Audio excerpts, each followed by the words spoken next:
parameters. That's how you do this. You date by the internal parameters. In the Habakkuk Pesher, the all-important Pesher commentary, it's focusing around the most important scriptural passage for all of Pauline and Jamesian theology. Habakkuk 2:4, the righteous shall live by their faith. This is what the Habakkuk Pesher is talking about. And they give a totally Jamesian exegesis of this passage. Now, I don't think this passage, Habakkuk 2:4, was even in the discussion pool back in the 2nd and 1st century. Okay, this is something we know agree. we're in the 1st century. There's no problem to assume that the same verses that were studied in the 1st century AD were studied in the 2nd century BC. So basically they went to the desert. And I agree with what Bob just said, is that in the Nahum commentary, they right after 63, when they say Kittim, they speak about the Roman. But they speak about the Romans in 63, and they speak about what happened 25 years ago in 88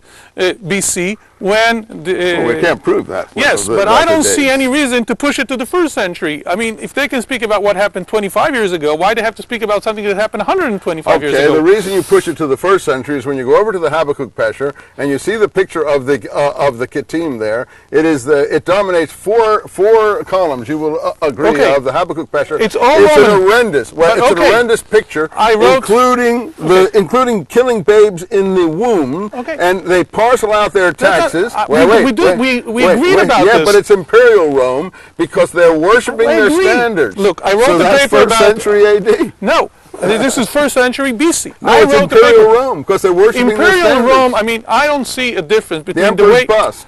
But I don't see a reason to assume that the Kittim is being described in two texts, in Pesher Nahum and in Pesher Habakkuk. In both of them, those are the Romans. But I wrote the paper to show that the Kittim in other texts, including the War Scroll, are the Seleucids. So we can see that we have here Yadin doesn't agree with that. Yadin didn't agree with that. Sukenik was correct at that point. His father was correct.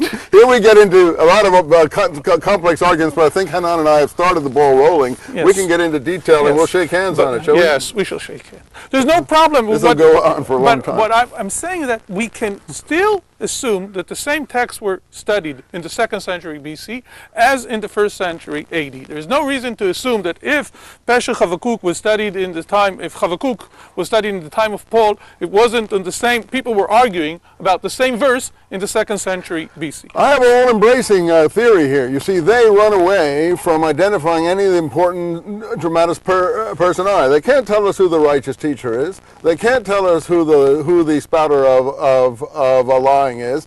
They have certain differences of opinion on who the wicked priest is. I happen to have a theory that encompasses all of these people. And I say that this movement is important enough that we have to demand that they toe the line on their identifications. These are not just unknown people. I would prefer to stay with the good question than with a wrong answer. Okay. So sometimes we don't know, but we should stop now because this can go on and on. Was the righteous teacher Jesus?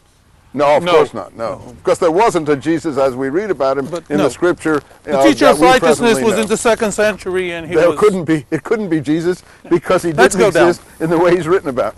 But he was a Jesus figure.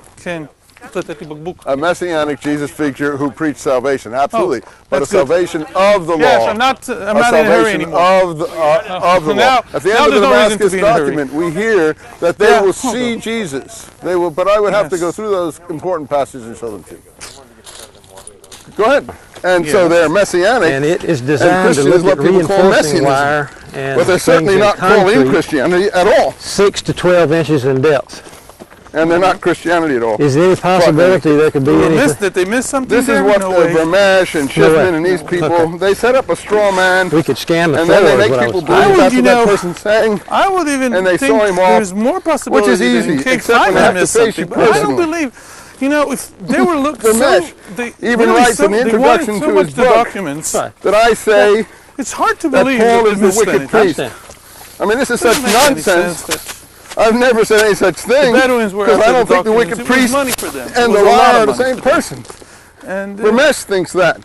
So therefore he thinks that I'm saying Paul is the wicked priest, which then he can say this is absurd. Of course it's absurd. I say we'll work on K5. Paul is the liar, or a liar type. And that's not so simple to demolish. Because he denies the law, and for these groups, that would be a liar. Let's hope that he will surprise us. That's in a nutshell for you as one of